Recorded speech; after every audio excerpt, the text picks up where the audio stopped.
Now what I'm going to get my partner to do is lift their arms up and then put their arms back down again. Now, as he did this, there's a raising in this belt there. So what I want to do is I want to touch those 2 points and just release that edge of the muscle away.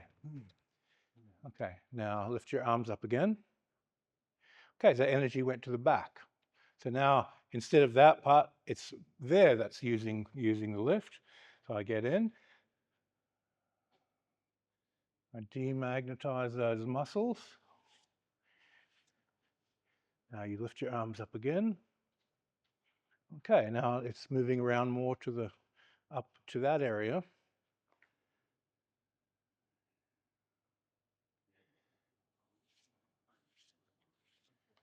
Now you lift your arms up again, and now it's moved more to the back around the scapular area. So then I release that area, and I keep going until everything stays down when he lifts his arms, that there's no rising of the shoulders. And you repeat, repeat, repeat.